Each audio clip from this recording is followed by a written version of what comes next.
Assalamualaikum warahmatullahi wabarakatuh. Dikasihi Tuan Imam, yang dihormati ahli-ahli jawatan kuasa masjid, pimpinan masyarakat setempat, muslimin muslimat, hadirin hadirat yang dimuliakan Allah Subhanahu wa taala sekalian. Innal hamdalillah nahmaduhu wa nasta'inuhu wa nastaghfiruh wa na'udzu billahi min syururi anfusina wa min sayyiati a'malina, may yahdihillahu fala mudhillalah wa man yudlil fala hadiyalah.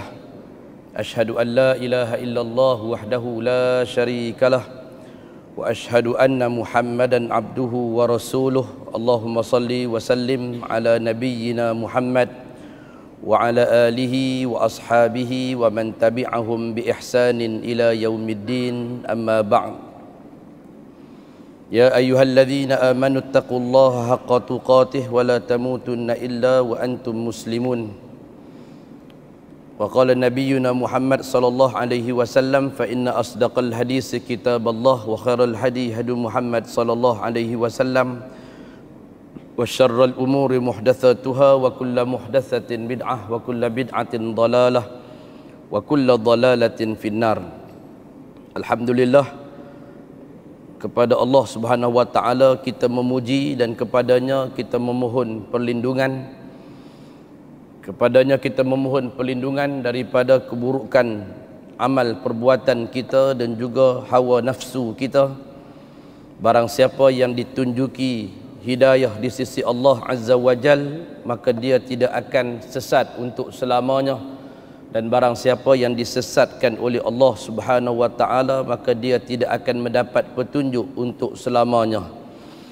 Kita naik saksi bahawa sesungguhnya Allah Subhanahu wa taala adalah Tuhan yang berhak untuk disembah dan tidak ada kesyirikan berlaku ke atasnya, dan Nabi kita Muhammad sallallahu alaihi wasallam adalah hamba dan juga utusannya. Selawat dan salam kita panjatkan kepada Nabi besar kita Muhammad sallallahu alaihi wasallam serta ahli keluarganya dan para sahabatnya, juga yang mengikuti jalannya hingga hari kiamat. Allah Subhanahu wa taala berpesan kepada orang-orang yang beriman agar senantiasa bertakwa kepada Allah dengan sebenar-benar takwa, dan janganlah kalian mati melainkan di atas agama Islam.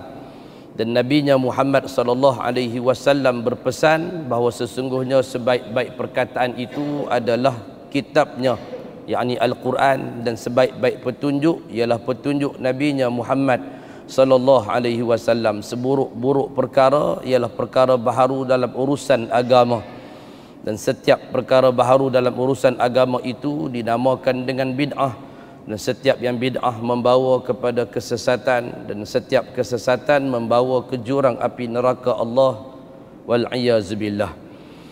Alhamdulillah, bersyukur kepada Allah di atas nikmat pertemuan kita pada malam ini. Setelah 1 bulan cukup kita tidak bertemu di atas perjadualan yang telah pun disusun di Masjid Al-Ghufran Batu Dua Lama ini, namun alhamdulillah kita bertemu pada malam ini untuk meneruskan kembali kuliah maghrib 2 bulanan kita untuk bulan Oktober ini.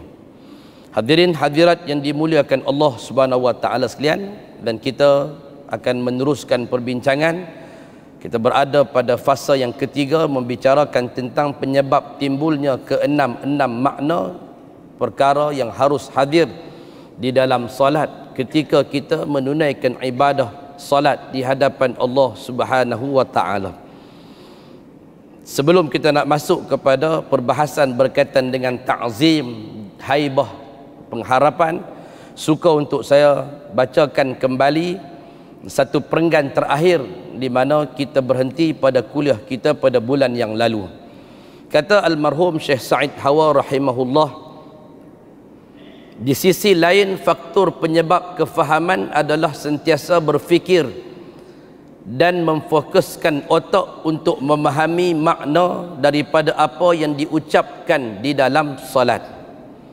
Terapinya adalah dengan menghadirkan hati yang sentiasa disertai tumpuan berfikir dan kesediaan untuk menolak berbagai perkara yang terlintas di dalam hati.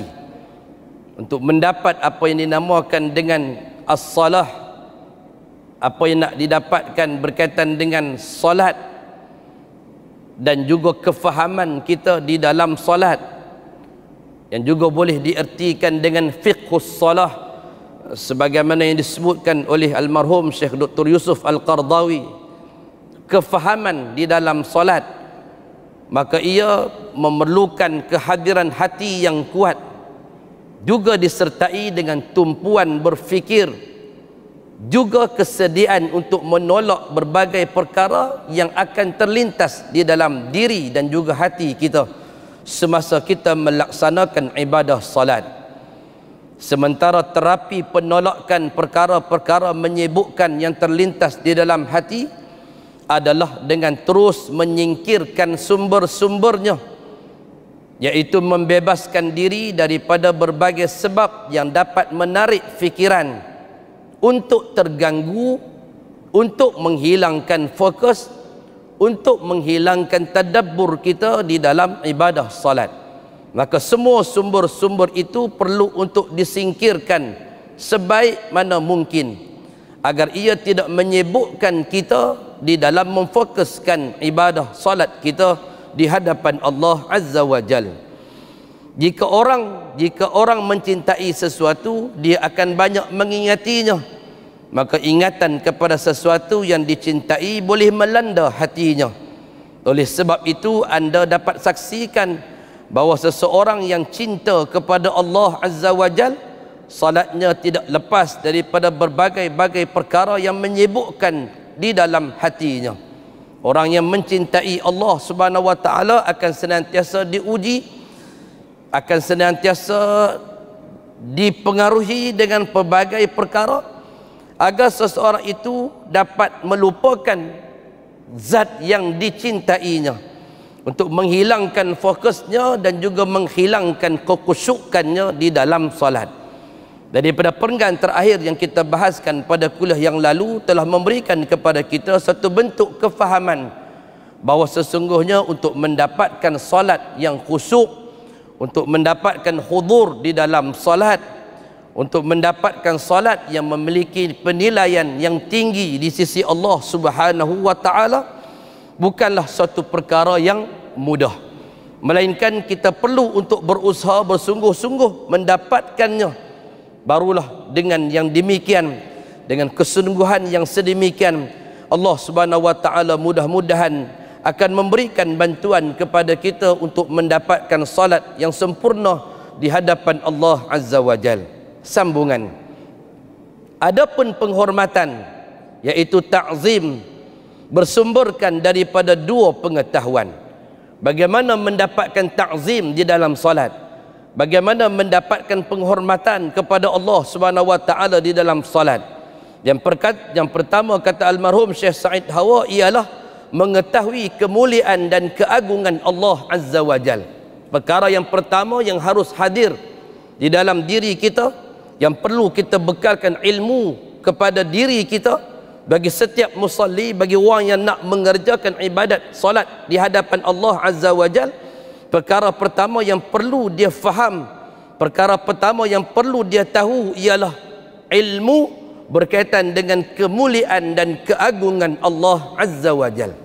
Apa sahaja perkara yang datang daripada Al-Quranul Karim yang menceritakan tentang sifat-sifat Allah Subhanahu wa taala, perlu didahulukan, perlu ditinggikan, perlu disucikan, perlu dimuliakan, serta perlu diagungkan dengan sebaik mana mungkin apa yang ada dalam pengetahuan kita kepada Allah Subhanahu wa taala.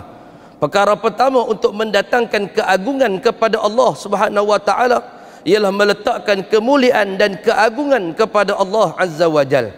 Perkara ini termasuk dasar-dasar iman, kata almarhum Syekh Said Hawa.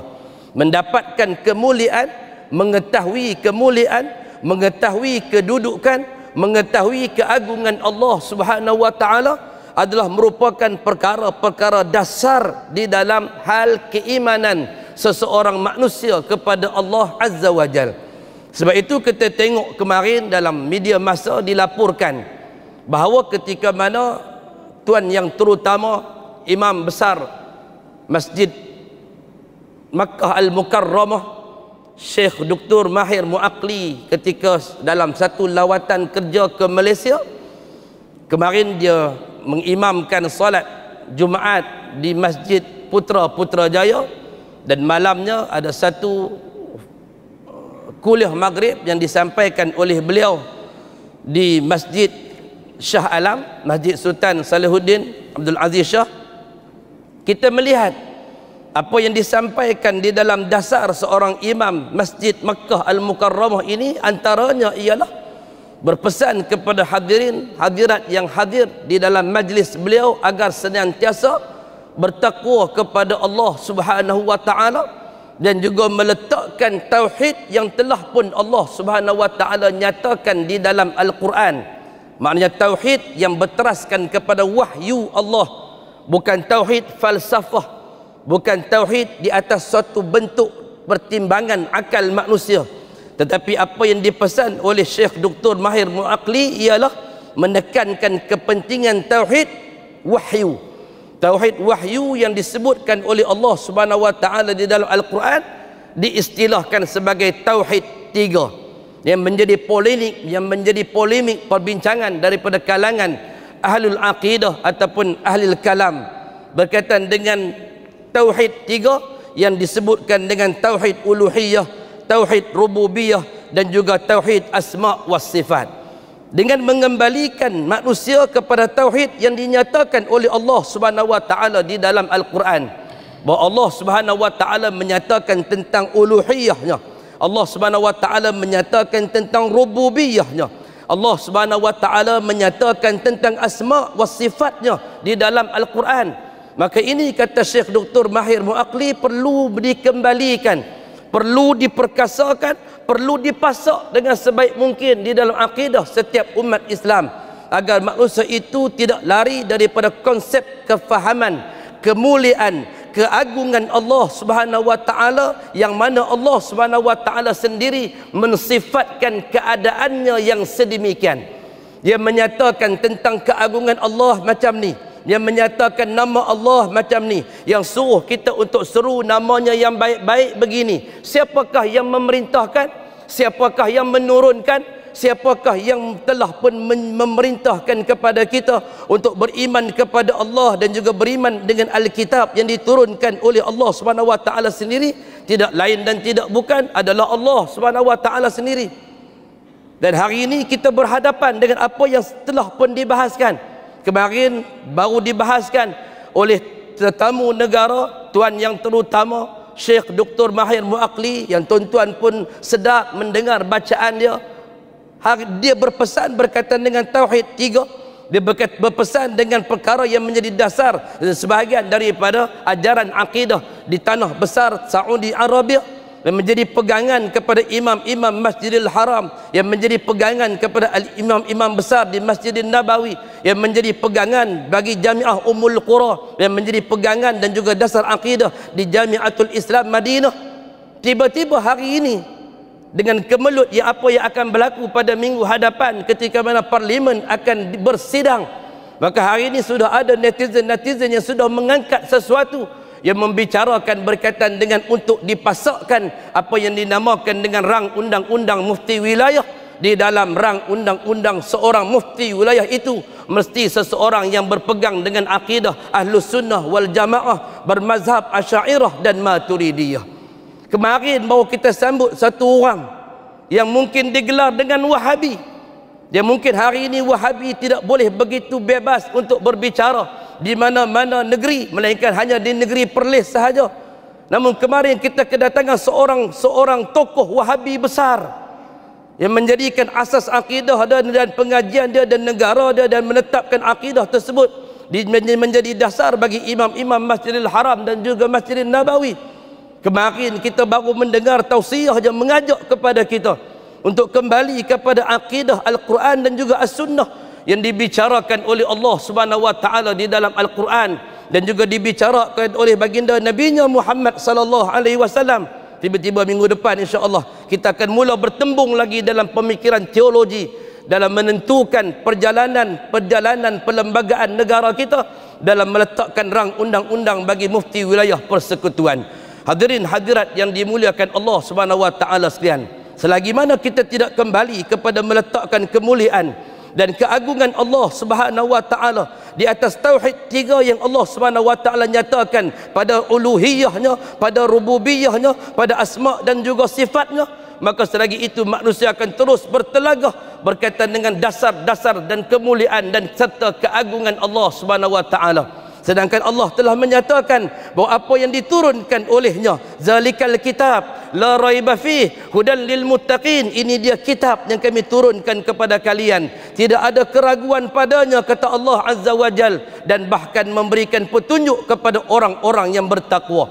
Hanya yang beriman kepada Allah Subhanahu wa taala, beriman dengan sifat-sifat yang dinyatakan sabit dengan dan ketetapan di atas apa yang Allah Subhanahu wa taala nyatakan pada sifatnya, pada kemuliaannya, pada kedudukannya, pada istiwanya, pada tangannya, pada wajahnya, pada pendengarannya, pada penglihatannya, hanya yang kembali mengembalikan, hanya yang kembali mengembalikan hak-hak Allah Subhanahu wa taala sahajalah yang mampu untuk diberikan padanya kefahaman dan juga diberikan kepadanya penghormatan untuk meletakkan Allah Subhanahu wa taala itu berada pada satu puncak ketinggian sesuai dengan apa yang dinyatakan oleh Allah Subhanahu wa taala.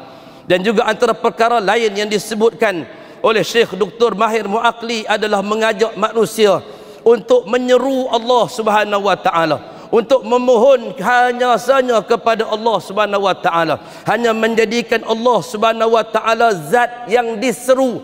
Walillahil asmaul husna fad'uhu biha, bagi Allah Subhanahu wa taala itu nama-nama yang baik, maka serulah Allah Subhanahu wa taala melalui nama-nama yang baik.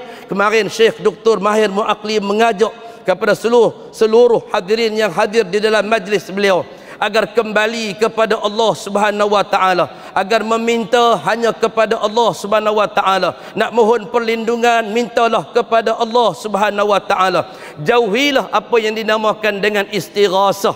Ini disebutkan oleh Syekh Dr. Mahir Muakli, mengatakan tidak beristighasah, tidak menjadikan perkataan istighasah untuk menjadikan sesuatu zat yang lain, sesuatu yang lain selain daripada Allah Subhanahu wa taala untuk diseru, untuk digandingkan bersama-sama dengan Allah Subhanahu wa taala. Tidak dibenarkan, kata Dr. Mahir Muakli, jangan menyeru kepada zat yang lain. Jangan mencari wali-wali Allah, jangan mencari pokok, jangan mencari wali-wali, kubur-kubur para awliyanya untuk dijadikan sebagai bahan istighasah, untuk menyeru kepada Allah Subhanahu wa taala, kerana ianya merupakan satu bentuk kebimbangan yang akan termasuk di dalam perbuatan yang dinamakan dengan dosa, kata Syekh Dr. Mahir Muakli, bagi mereka yang terjebak dalam melakukan istighasah, menggandingkan sesuatu dengan zat Allah Subhanahu wa taala. Hadirin hadirat yang dimuliakan Allah Azza wa Jalla sekalian, ini pesanan yang baik bagi kita untuk sama-sama kita memahaminya dengan sebaik mungkin, untuk sama-sama kita faham dengan sebaik mungkin bahawa inilah apa yang dinyatakan oleh Allah Subhanahu wa taala dalam surah Al-Baqarah pada ayat yang ke-22. A'udzubillahi minasyaitonir rajim. Fala taj'alu lillahi andada wa antum ta'lamun. Kata Allah, janganlah kalian menjadikan Allah Subhanahu wa taala itu berbilang-bilang. Jangan kamu seru Allah Subhanahu wa taala, jangan kamu gandingkan Allah Subhanahu wa taala itu dengan sesuatu yang lain. Fala taj'alu lillahi andada wa antum ta'lamun. Sedangkan engkau semua mengetahui, sedangkan kalian mengetahui, kata Allah Subhanahu wa taala, kalian mengetahui tidak ada yang bersyarikat dengan Allah, tidak ada yang berkongsi dengan Allah, tidak ada yang mengatur bersama dengan Allah Subhanahu wa taala. Allahu la ilaha illa huwal hayyul qayyum. Allah Subhanahu wa taala itu zat yang maha hidup, zat yang maha mengatur, tidak memerlukan wali-wali ghaus, wali-wali abdal, wali-wali nujaba, wali-wali autad dan sebagainya untuk digandingkan bersama dengan Allah Subhanahu wa taala. Minta dulu dekat wali nujaba, nujaba tak boleh tunaikan, minta dekat wali nuqaba, nuqaba tak boleh tunaikan, minta kepada wali autad, autad tak mampu, autad akan minta dekat abdal, abdal tak mampu menyempurnakan permintaan seorang manusia, maka abdal akan minta kepada kutub aus, kutub aus akan cuba untuk menyelesaikan urusan manusia. Ini akidah apa tuan-tuan? Akidah yang terpahat di dalam suatu pejabat mufti di dalam Malaysia, mengeluarkan kenyataan yang sedemikian bahawa ada bentuk-bentuk perantaraan wakil-wakil daripada para wali untuk minta kepada Allah Subhanahu wa taala yang tidak pernah kita lihat ada di dalam hadis-hadis baginda sallallahu alaihi wasallam akan hal keadaan yang sedemikian. Wa iza sa'alta fas'alillah wa iza sta'anta fasta'in billah, kata Nabi sallallahu alaihi wasallam kepada sepupunya Ibn Abbas radhiyallahu anhuma wa arda. Kalau kamu nak meminta, kata Nabi sallallahu alaihi wasallam kepada Ibn Abbas, mintalah kepada Allah Subhanahu wa taala. Bila kamu nak memohon pertolongan, maka mohon juga pertolongan kepada Allah Azza wa Jalla. Tidak ada permintaan kepada wali nujaba, wali nuqaba, wali autad, wali abdal sampai kepada kutub aus. Ini semua perkara-perkara yang membimbangkan.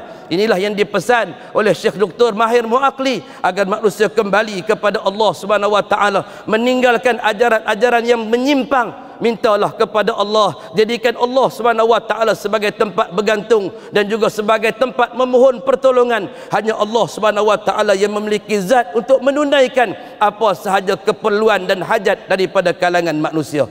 Jika kita tidak kembali kepada Allah Subhanahu wa taala, tidak menjadikan Allah Subhanahu wa taala sebagai dasar tauhid yang utama, sebagai Tuhan yang berhak untuk disembah, la syarikalah, tidak ada kesyirikan perlu berlaku kepada Allah Subhanahu wa taala, maka kata almarhum Syekh Sa'id Hawa, maka seseorang itu tidak akan pernah mendapatkan apa yang dinamakan dengan pentakziman, penghormatan yang dapat dia berikan kepada Allah Subhanahu wa taala kalau dia tidak meletakkan kemuliaan dan keagungan Allah Subhanahu wa taala yang mana ia merupakan sebahagian daripada dasar-dasar keimanan kepada Allah Azza wa Jalla.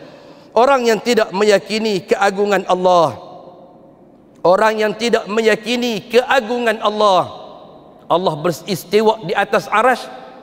Kalau Allah beristiwa di atas arasy, sebelum arasy ada, Allah duduk di mana? Kalau Allah Subhanahu wa taala itu dia ada tangan, maka dia telah mensifatkan tangan sebahagian daripada sifat-sifat yang ada pada makhluknya. Maka ia merupakan sebahagian daripada perkara yang tidak harus ada bagi Allah Subhanahu wa taala. Jika Allah Subhanahu wa taala itu mendengar dan juga melihat, apakah Allah Subhanahu wa taala melihat dengan menggunakan mata ataupun mendengar dengan menggunakan telinga? Dia melarat. Dia merepek kali sikit dan kali sikit pada mencernakan apa yang dinyatakan oleh Allah Subhanahu wa taala. Tuan-tuan boleh terima apa yang dikatakan oleh almarhum Syekh Sa'id Hawa. Bagi orang yang tidak meyakini akan kemuliaan Allah, bagi orang yang tidak meyakini akan keagungan Allah, yang mula memperincikan dan meleraikan apa yang dinyatakan oleh Allah Subhanahu wa taala. Allah Subhanahu wa taala itu dia turun. Kalau dia turun, bila dia naik balik. Allah Subhanahu wa taala itu bersifat dengan datang. Kalau Allah Subhanahu wa taala datang, bila dia patah balik. Allah Subhanahu wa taala itu dia hidup. Kalau dia hidup, tentu dia bergerak. Kalau dia bergerak, maknanya dia menyamai sebahagian daripada makhluk. Pergerakan Allah Subhanahu wa taala dinyatakan pada hadis tentang Allah Subhanahu wa taala turun ke langit dunia. Dinyatakan pada ayatnya, wa jaa rabbuka wal malaku saffan saffa, telah datang Allah Subhanahu wa taala dengan para malaikatnya dalam keadaan saf-saf. Ni macam mana? Allah ni macam mana? Kenapa Allah Subhanahu wa taala mensifati sebahagian daripada perkara yang kita rasa kita ada? Hadirin hadirat yang dimuliakan Allah Subhanahu wa taala sekalian.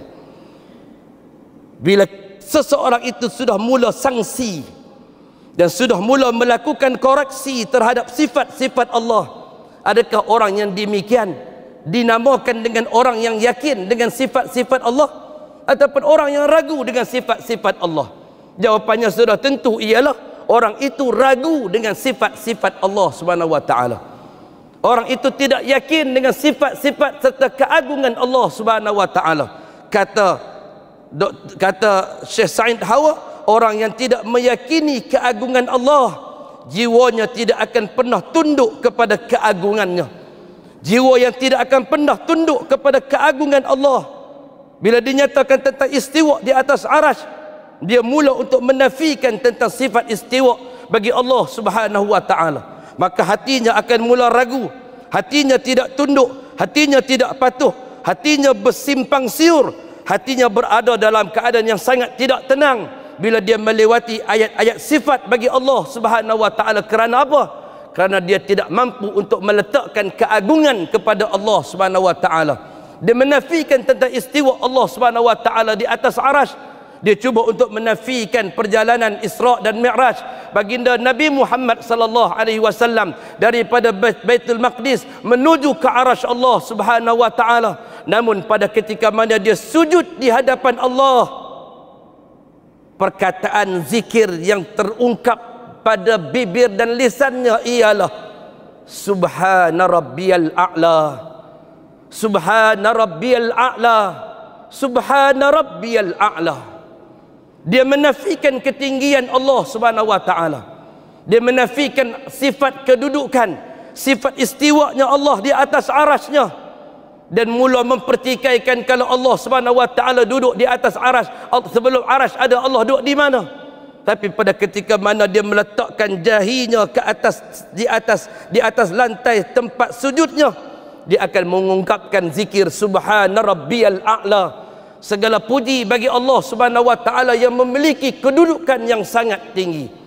Dia boleh menafikan pada lisannya, tapi dia tak mampu untuk menafikan pada lafaz zikir yang dianjurkan, yang diucapkan, yang diajarkan oleh baginda Nabi-Nya Muhammad sallallahu alaihi wasallam.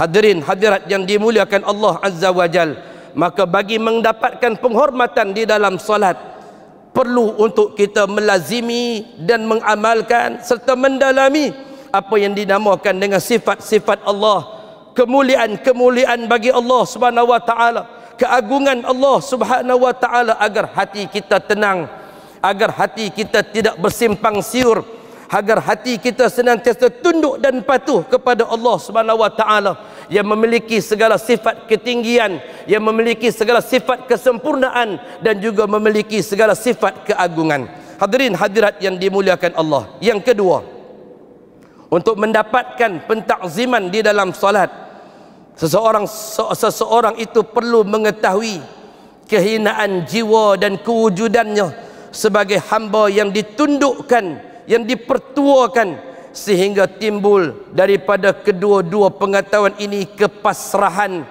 ketidakberdayaan, dan kekhusyukan kepada Allah Azza wa Jal.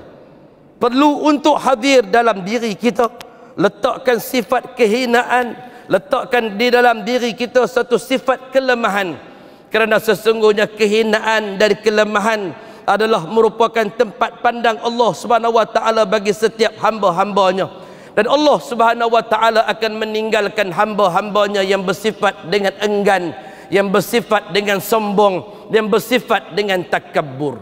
Ini sifat yang akan mengalihkan pandangan Allah Azza wa Jal.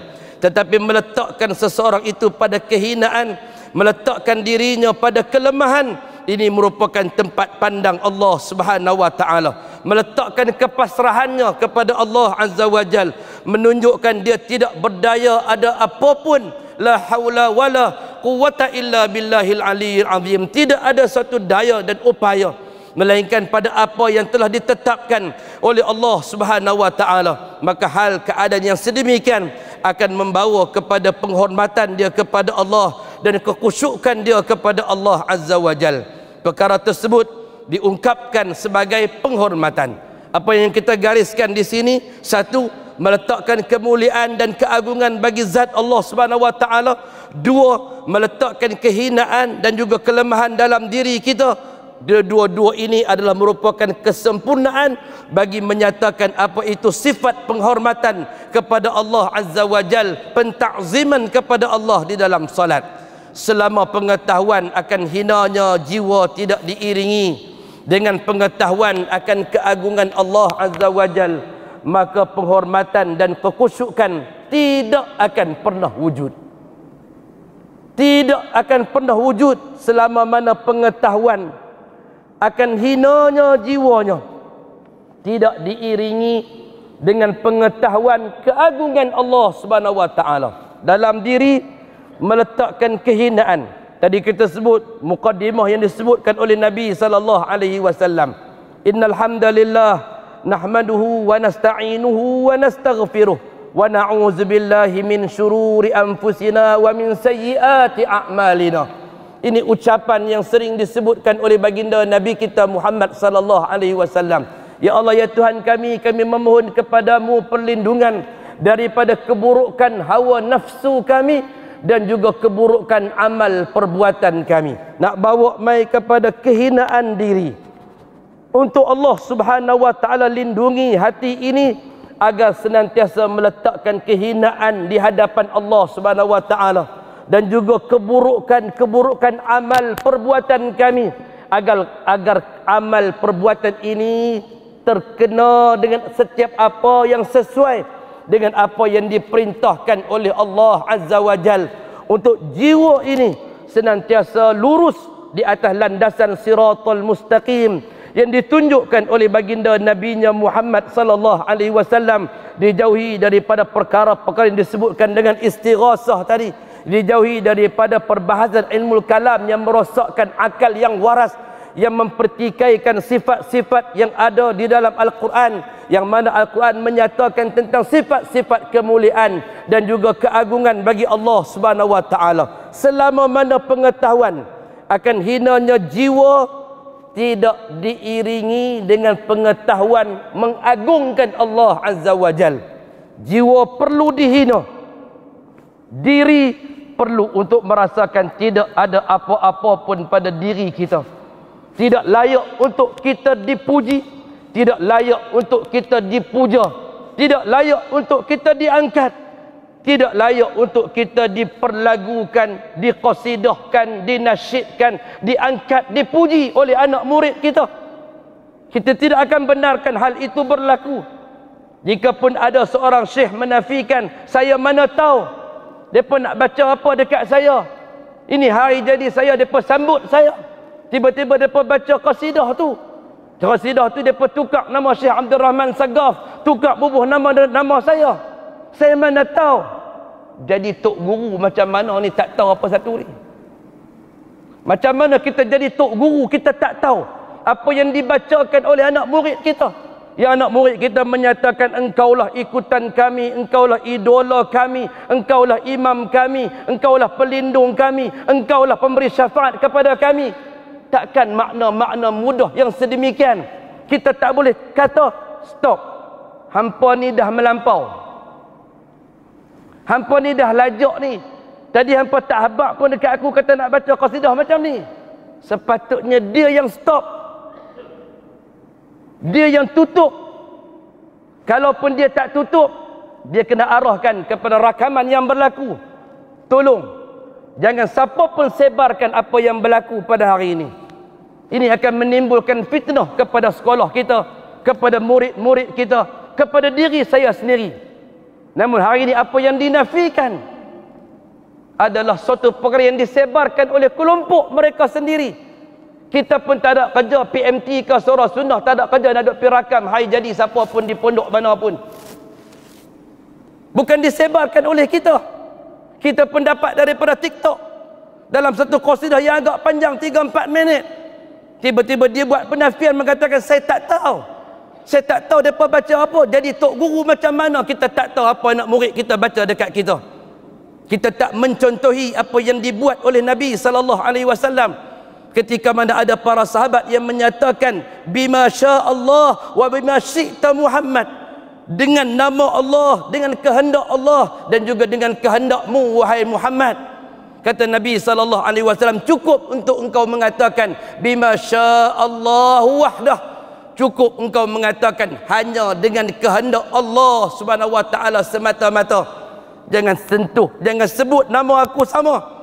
Aku tidak perlu untuk diseru pada ketika mana engkau menyeru Allah Subhanahu wa taala, ketika engkau meminta sesuatu kepada Allah. Itu Nabi sallallahu alaihi wasallam yang dah pun dijamin ada syafaat bagi Nabi kita Muhammad sallallahu alaihi wasallam, menegah kepada para sahabatnya untuk tidak melampau-lampau, tidak mengagung-agungkan dan tidak memuja-muja baginda sallallahu alaihi wasallam. Aku tidak mahu sebagaimana apa yang berlaku kepada pemujaan terhadap Isa ibn Maryam berlaku ke atas umat baginda Nabi Muhammad sallallahu alaihi wasallam. Hadirin hadirat yang dimuliakan Allah, siapa yang sebarkan? Kalian yang menyebarkan sendiri untuk menunjukkan begitulah keadaannya apabila seseorang tidak berada di atas manhaj sunnah yang ditinggal oleh baginda Nabinya Muhammad sallallahu alaihi wasallam. Hatta kita yang berada di atas manhaj sunnah sekalipun, terkadang kita memerlukan teguran, terkadang kita memerlukan nasihat agar kita kembali menapak di atas sunnah Nabinya Muhammad sallallahu alaihi wasallam, tidak menyeleweng kepada jalan-jalan yang lain, persimpangan-persimpangan yang lain yang mungkin tidak membawa kita kepada Allah Subhanahu wa taala. Sebab itu sering kita menyebutkan kita tidak akan ikut tok guru yang ke kanan ketika Nabi sallallahu alaihi wasallam ke kiri. Kita tak akan pernah ikut tok guru yang ke kiri ketika Nabi sallallahu alaihi wasallam ke kanan. Karena panduan kita adalah untuk mengikut contoh dan telunjuk yang datang daripada baginda Nabinya Muhammad sallallahu alaihi wasallam. Man yahdillahu fala mudhill Innal hamdalillah nahmaduhu wa nasta'inuhu wa nastaghfiruh wa na'udzu billahi min shururi anfusina wa min sayyiati a'malina. Man yahdihillahu fala mudhillalah wa man yudlil fala hadiyalah. Apa yang datang daripada petunjuk Nabinya Muhammad sallallahu alaihi wasallam, fa inna asdaqal hadisi kitaballah wa khairal hadi hadi Muhammad sallallahu alaihi wasallam. Sebaik-baik perkataan adalah kitab Allah, sebaik-baik petunjuk Nabinya Muhammad sallallahu alaihi wasallam. Tidak ada petunjuk yang lebih baik, tidak ada ikutan idola manhaj yang terbaik, amalan yang terbaik, perbuatan yang terbaik, melainkan perbuatan, perkataan, ikrar, pengakuan yang datang daripada baginda Nabi kita Muhammad sallallahu alaihi wasallam. Hadirin hadirat yang dimuliakan Allah Subhanahu wa taala sekalian, maka pastikan bahawa pengetahuan tentang diri kita perlu berada pada tahap kelemahan dan juga kehinaan, mesti diiringi dengan pengetahuan tentang keagungan Allah Subhanahu wa taala. Selagi mana kita rasa kita hina, kita rasa kita lemah, tapi kita tak mampu untuk angkat Allah Subhanahu wa taala berada pada ketinggian dan juga keagungan yang layak bagi zatnya, maka tidak akan pernah berlaku pengetahuan dan pentakziman ke atas seseorang yang menunaikan ibadah salat tersebut. Maka penghormatan dan kekhusyukan tidak akan pernah wujud, kata almarhum Syekh Said Hawa. Orang yang tidak memerlukan orang lain dan dirinya merasa selamat, boleh saja mengetahui sifat-sifat keagungan orang lain, tetapi keadaannya tidak pernah mencerminkan kekhusyukan dan penghormatan kerana syarat lain belum dipenuhi, iaitu mengetahui kehinaan jiwanya sahaja. Bagi mereka yang merasakan bahawa dia memerlukan sesuatu yang lain, dia merasakan sesuatu yang tak selamat, dia duk pergi cari keagungan yang lain, mencari ketinggian sesuatu yang lain, cuba untuk ubah, cuba untuk takwil apa yang ada pada zat Allah Subhanahu wa taala. Itu semua, kata almarhum Syekh Said Hawa, menunjukkan dia belum mencerminkan kekhusyukan dan juga penghormatan ketika dia menunaikan ibadat salatnya kepada Allah Azza wa Jal. Kita tak mahu hal itu terjadi dalam diri kita. Kita tak mahu untuk memanjangkan perbincangan dan perbahasan tentang sifat Allah. Kita nak menerima apa seadanya yang datang daripada sifat-sifat Allah Subhanahu wa taala. Cukuplah bagi kita pesanan yang dibuat oleh Imam Malik ibn Anas rahimahullah, bahawa sesungguhnya al-istiwa'u ma'lum. Istiwa Allah Subhanahu wa taala itu suatu yang maklum, yang diceritakan oleh Allah Subhanahu wa taala di dalam Al-Quran. Wal imanu bihi wajib, beriman dengan sifat istiwa itu adalah wajib. Was-su'alu anhu bid'ah, bertanya berkaitan dengan bagaimana istiwa itu adalah merupakan suatu yang bid'ah. Bagaimana istiwa itu tentang satu yang majhul. Bagaimana istiwa itu adalah perkara yang majhul. Kita nak pegang benda tu cukup dalam kehidupan kita. Mudah-mudahan setiap apa yang dinyatakan oleh Allah Subhanahu wa taala mendatangkan keimanan yang tinggi dalam diri kita untuk menyantuni keagungan Allah Subhanahu wa taala. Wallahu a'lam. Mudah-mudahan Allah Subhanahu wa taala menganugerahkan kebaikan dan penghormatan yang terbaik kepada kita pada ketika mana kita mengangkat dan memuliakan keagungan Allah Subhanahu wa taala sesuai dengan apa yang ada pada zatnya. Wallahu a'lam. Sekian, assalamualaikum warahmatullahi wabarakatuh.